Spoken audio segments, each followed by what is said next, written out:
au retour sur ma qualité de vie. Et si tu es ici pour la première fois, bienvenue sur ce podcast destiné aux personnes motivées à s'épanouir et à vivre leur meilleure vie. Mon invité du jour promeut un style de vie sain et actif à travers les 3 piliers de son activité, c'est-à-dire la nutrition, le sport et le mindset. Aujourd'hui, je reçois Samuel Bédard-Rivard. Bonjour Samuel. Bonjour Corinne. Alors Samuel, je t'ai présenté assez sommairement, mais je suis sûre qu'il y a plus à dire sur toi. Alors, qu'est-ce que tu voudrais ajouter? Moi, je vais me présenter. Moi, c'est Samuel. Merci beaucoup pour l'invitation sur le podcast, sur ton podcast, Corinne. Je suis un papa de 3 enfants. Je suis marié. Et puis, je suis entrepreneur depuis bientôt 13 ans. Tu es entrepreneur dans le domaine du mieux-être. Qu'est-ce qui t'a amené à vouloir démarrer une activité dans ce domaine? Donc, quand j'étais plus jeune, mes amis, je voulais prendre de la masse musculaire. J'étais à 138 livres, qui était à peu près 58 kilos à peu près. Et je voulais prendre de la masse musculaire. Puis la plupart de mes amis à l'époque disaient, mange la malbouffe, tu vas prendre du poids. Mais dans ma tête, c'était pas vraiment ça que fallait faire pour prendre de la masse musculaire. Et puis, j'avais perdu mes 2 emplois. Fait que je me cherchais un autre emploi. Puis j'avais vu une annonce dans le journal, c'était coach. Fait que j'ai appelé, j'ai eu une entrevue. Et puis j'ai commencé. Puis cette personne-là, ça donnait que c'est devenu mon coach qui m'a aidé à prendre de la masse musculaire. Donc je suis passé de 138 livres à 154 livres. J'ai amélioré ma peau aussi. Et puis, qu'est-ce qui m'a vraiment amené? Il y a déjà ce début-là qui m'a amené à, à être dans ce domaine-là. Et en même temps, les gens que j'ai commencé à aider, quand ils m'ont remercié de les avoir aidés, et là, ça a été comme, on pourrait dire, une piqûre qui m'a amené à vouloir en faire une carrière. Et aujourd'hui, après 13 ans, je suis là et je vais continuer d'être là pour vous aider. Alors, ça a été ton déclic, c'est formidable. Et puis, quels sont les éléments alors auxquels il faut prêter attention quand on veut mener un style de vie sain et actif, là, comme tu le préconises, et puis qu'on veut le maintenir sur le long terme? Parce que tu nous as parlé tout à l'heure un petit peu de la démarche que toi-même tu as eu à faire avec ton coach. Alors, quelles sont les choses auxquelles il faut prêter attention quand on veut avoir un style de vie sain et actif? Le premier volet, c'est le côté... La formule gagnante qui donne des résultats, c'est 80% la nutrition et 20% l'exercice, qui amène à 100% résultat. Et puis, si vous faites cette formule-là, parce que beaucoup de gens vont penser que pour atteindre un résultat, il faut juste aller au gym, travailler fort au gym. Mais plus qu'il y a d'exercice égale plus de nutrition. Fait que c'est pour ça de combiner la nutrition et l'exercice qui amène à 100% résultat. C'est vrai que souvent on voit que les gens sont assez focalisés sur le sport et très très engagés là-dedans. Des fois la nutrition ne suit pas alors que finalement la nutrition vient non seulement en complément mais vient aussi donner l'énergie qu'il faut pour pouvoir soutenir l'activité physique, hein. Donc effectivement les deux viennent ensemble. Et toi personnellement, qu'est-ce que donc tu fais pour justement faire la balance avec la nutrition et puis le sport? Bon, moi, c'est un mode de vie sain actif et ce que même j'enseigne à mes clients, c'est qu'il faut pas, c'est pas comme un régime où tu te prives en ce que ton corps a besoin ou pas besoin. 80% de ce que tu vas manger représente tes résultats. Fait que je mange pas 80% de la poutine, on s'entend. Je mange bien, je m'entraîne et aussi, qu'est-ce qui permet de garder la forme, c'est aussi l'état d'esprit positif. Donc, je fais aussi du développement personnel qui est une clé vraiment importante pour aller chercher des résultats. Parce que la motivation, ça peut se perdre, mais la discipline, c'est ce qui va t'amener à tes résultats.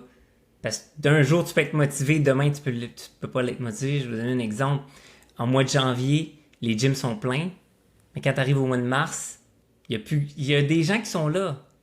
Ben, ça va en diminuant. Pourquoi?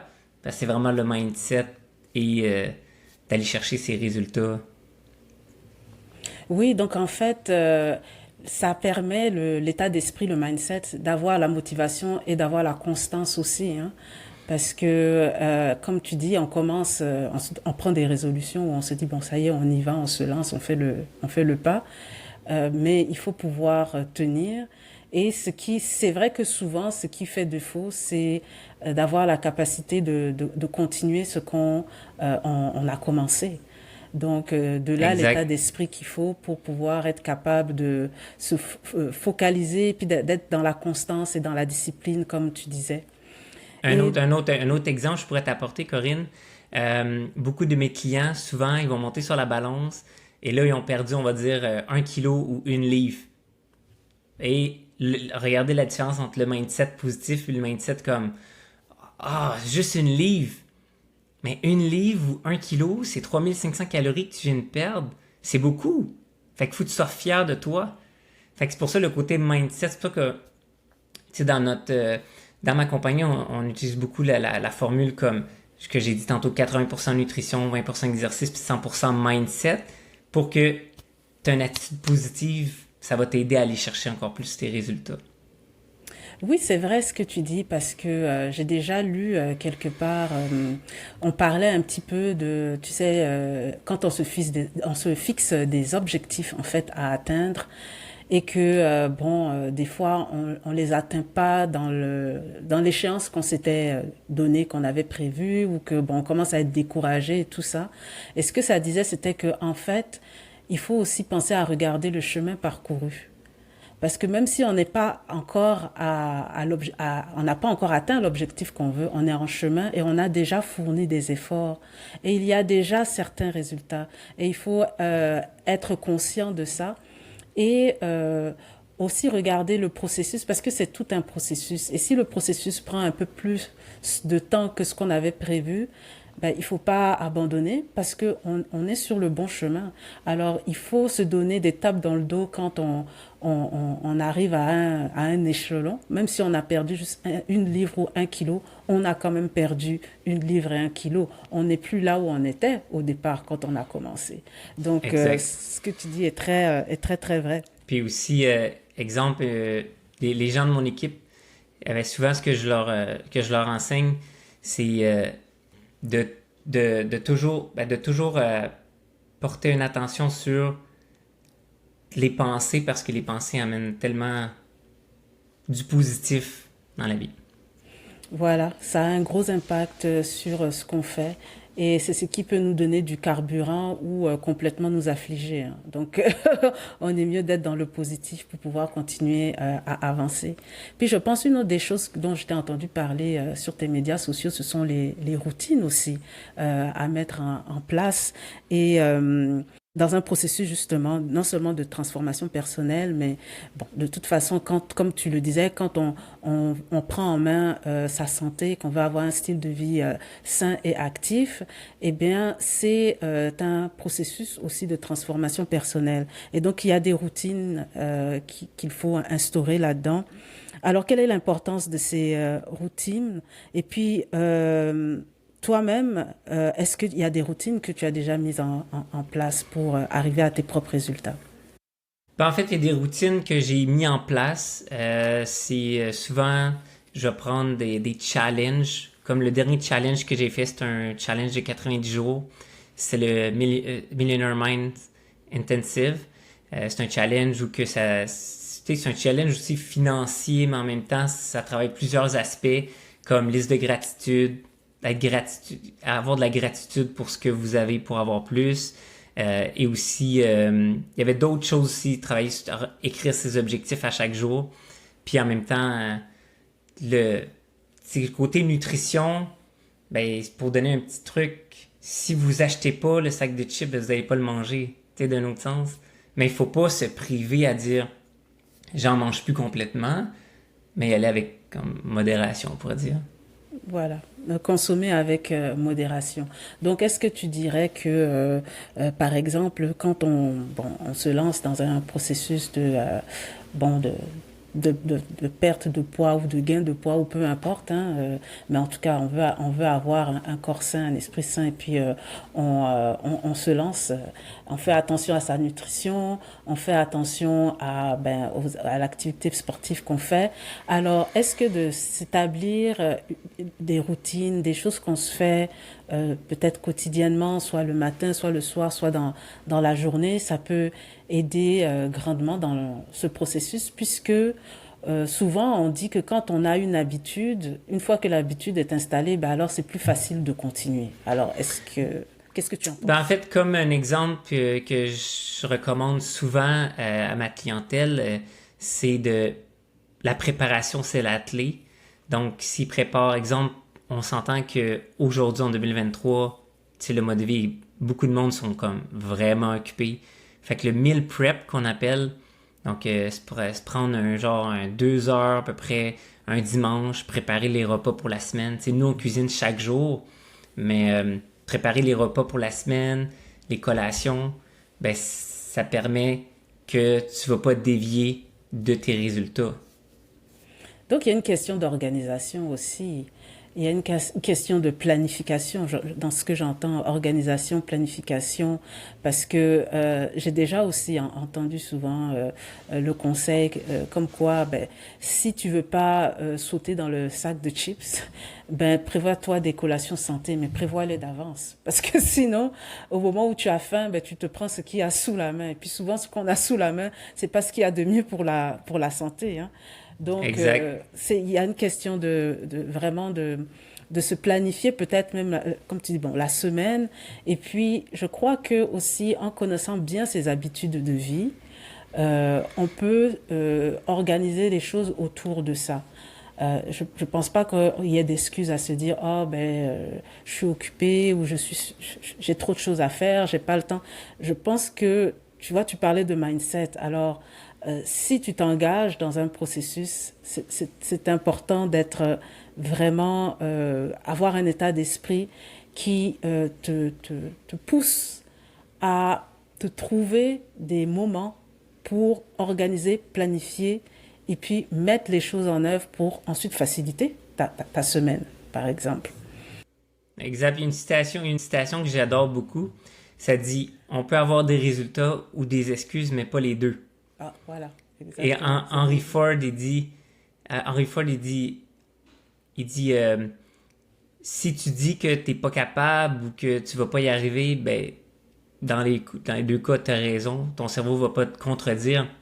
Fait que c'est pour ça que, côté de miser sur positif puis de bien s'organiser parce que si on veut atteindre des résultats pour nous-mêmes, ben, il faut pas se mentir à nous-mêmes. C'est nous qui veut les résultats, c'est pas le voisin ou Jacques, là.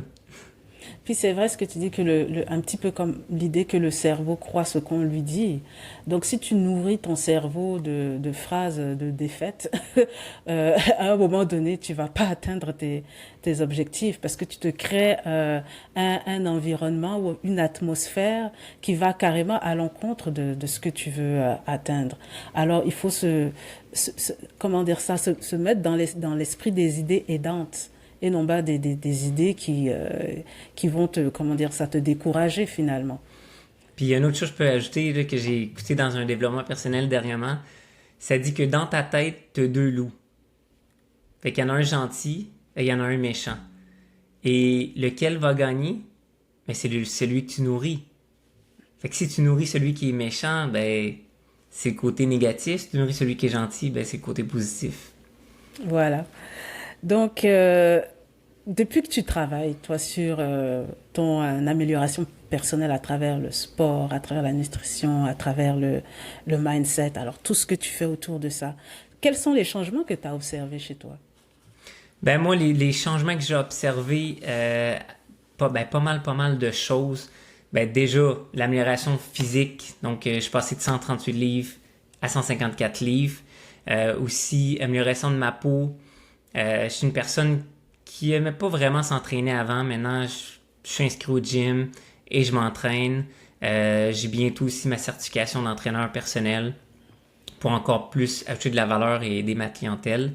Et aussi la routine, mais une routine le fun, c'est qu'une routine qu'on n'aime pas parce que souvent les routines sont mal vues, là. De comme, tu sais, métro, dodo, boulot. Oui, Fait que moi, c'est une routine que j'aime. Puis moi, c'est pas une routine qui est, tu sais, toujours, on va dire, toujours fixe. Ça peut jouer, mais si je suis dans un challenge ou quoi, ça peut être pendant un nombre de temps, là. dans le fond, c'est de trouver du plaisir dans ce qu'on fait. Il faut que ce soit plaisant, il ne faut pas que ce soit contraignant. Parce que si c'est contraignant, évidemment, on va baisser les bras, hein. Il faut essayer de Exactement. trouver une façon de, de, de, d'aimer le processus. Parce que je pense que c'est Puis, vraiment ça, hein. exact. Puis, une autre Oui. chose aussi que j'aime bien, c'est que souvent, les gens vont pas, tu sais, beaucoup les gens vont se taper sur la tête. Ah, ils mangent une crème glacée, puis après, ils se culpabilisent. Mais l'affaire, c'est que ils peuvent se donner un genre un objectif. Hey, j'ai eu, tu sais, on va dire, là, cette semaine, là, je travaille super fort, puis genre un cheat meal à la fin de la semaine. Moi, l'avoir ma poutine. C'est comme je vais donner un exemple d'un de mes clients qui a démarré dernièrement. Il a perdu 1 livre, puis il dit, tu sais, il se dit sent bien et tout ça. Puis il m'a dit, ben par contre, samedi, j'ai mangé une poutine, mais normalement, il prend une poutine moyenne, mais là, il a pris une poutine petite. Tu sais, fait que c'est en fait, des améliorations comme ça. Et c'est de le voir, puis de faire comme, tu sais, il s'est pas se taper sa tête. Il s'est dit comme, hey, j'ai pris une petite, puis on continue pour des résultats. Voilà, faut pas être trop dur avec soi-même et puis il faut avoir une certaine reconnaissance des efforts qu'on fait et puis comme tu dis prendre peut-être une petite poutine, hein, une petite barre de chocolat, c'est-à-dire prendre des portions moindres que ce qu'on aurait l'habitude de prendre, on est déjà dans l'amélioration parce que on a déjà fait un changement. Donc, il ne faut pas commencer à se culpabiliser, comme tu dis, à n'en plus finir, parce que Non, c'est finalement, ça. ça, on va trouver le temps long, hein, et puis on risque de lâcher à un moment donné, et puis on ne veut pas lâcher. Puis aussi, il y a des gens dans mon équipe que je les aide à aider leur famille à avoir des résultats. Puis souvent, eux, ils me disent, ah ouais, mais je peux pas commencer maintenant, j'ai pas eu de résultats. Mais les gens veulent pas voir genre le résultat, transformation d'un coup. Qu'est-ce qu'ils veulent voir, c'est le processus, comme tu parlais tantôt. 1 livre à chaque semaine, 2 livres à chaque semaine, l'accumulation, l'effet cumulé des résultats. Oui, l'effet cumulé, c'est vraiment ça. C'est quelque chose qui se fait au fur et à mesure. Et c'est vrai que c'est toujours intéressant de voir la progression de quelqu'un. Tu sais, ne serait-ce que d'avoir un collègue qui, par exemple, a décidé bon de se mettre au régime et de voir la progression quoi au fil des mois. Et là, quand tu vois ça, ben, tu as envie de l'encourager. Si c'est quelqu'un en tout cas qui parle hein, de sa démarche et tout. Et puis pour eux, ça fait aussi du renforcement positif. Hein. Donc il faut se dire que quand on fait ce genre de choses, les gens le voient, ils le remarquent, et puis ils nous font la remarque. Ils vont nous le dire. Alors le renforcement positif, ça vient contribuer là, à la motivation pour poursuivre et puis continuer et jusqu'au ce qu'on atteigne nos résultats. Et puis c'est sûr que là, quand on atteint les résultats, il y a aussi la question de maintenir, hein, de maintenir. Souvent, quand même, quand on a fait certaines améliorations pendant un certain temps, ben, comme on a créé une habitude, et puis si on l'a fait de la bonne façon, c'est-à-dire qu'on a mis quand même du plaisir, que c'était pas des contraintes, puis là on se culpabilisait pas à chaque fois, on est capable de maintenir. Alors c'est l'approche qu'il faut parce que sinon c'est là on atteint nos objectifs, mais on retombe là où on était au départ parce que on n'a pas eu le bon mindset, on n'a pas essayé de faire les choses avec du plaisir. Tout ce qu'on faisait, c'était contraignant. Il y avait un petit peu de négativité et ainsi de suite. Donc, ce que je voudrais savoir aussi, c'est que toi, de quoi tu as été le plus fier jusqu'à présent ou de quoi tu es le plus fier jusqu'à présent de tout ce que tu fais autour de ton mieux-être? Ben en fait, le quoi je suis le plus fier, c'est quand que il y a plusieurs choses que je suis fier, c'est que quand les gens montent sur, mettons, la balance, leur suivi, Parce que si, exemple, une personne, on va dire, elle commence une remise en forme, elle se pèse pas, elle se mesure pas, il y a pas vraiment elle fait pas un suivi avec elle-même ou avec son coach, ben ça donne, tu peux pas nécessairement que tu vas voir que tu as perdu du poids ou une image vaut mille mots si on prend la photo avant, la photo après. Fait que c'est pour ça que le suivi chaque semaine pour voir la progression des résultats est aussi important. Fait que ça, c'est pas mal un gros point que j'en suis fier que quand les résultats viennent ou que les gens reconnaissent, cette semaine c'était pas trop bon, mais on continue, on lâche pas, les gens avec leur mindset qui vont atteindre le résultat. Une autre chose que je suis très très très fier, moi papa de 3 enfants, ben, leur inculquer des bonnes habitudes alimentaires. Comme tantôt je prenais mon cocktail digestif, puis ma fille, c'est celle qui a préparé mon cocktail digestif. Puis, tu sais, ils vont vraiment comme, ils font la distinction déjà. Tu sais, ils savent ça goûte quoi, les bonbons, quoi que ce soit, mais c'est pas la première source que je leur recommande. Tu sais, ils ont le choix. Voilà, tu as des bons gestes envers eux, puis tu leur inculques déjà toutes ces bonnes pratiques. Et je pense que quand on le fait à un jeune âge, c'est quelque chose qu'ils gardent ensuite assez facilement à l'âge adulte. Donc, je pense que c'est important que lorsqu'on fait ce genre de démarche pour soi-même, puis qu'on est conscient qu'on veut améliorer son mieux-être, qu'on veut être bien et tout ça, ben, si on est parent, ben, il faut on le passe aussi à nos enfants pour que ce soit un mieux-être collectif finalement hein, dans la maison. Ça sert tout le monde. Hein. Exact. Puis Et c'est une autre chose qui est. Ouais, en fait, c'est une autre chose une autre chose que je suis fier, c'est l'impact. Donc, moi et toute mon équipe, on aide plus de 200 personnes à avoir un mode de vie sain et actif qui a rapport avec la nutrition et l'entraînement. Et donc moi, je me dis, tu sais, je suis beaucoup axée sur l'épanouissement dans mon podcast, bon, épanouissement, bien-être, développement personnel. Et on a touché quand même beaucoup à la transformation personnelle, au mieux-être.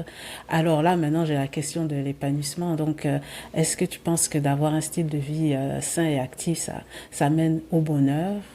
Quel est ton avis dessus?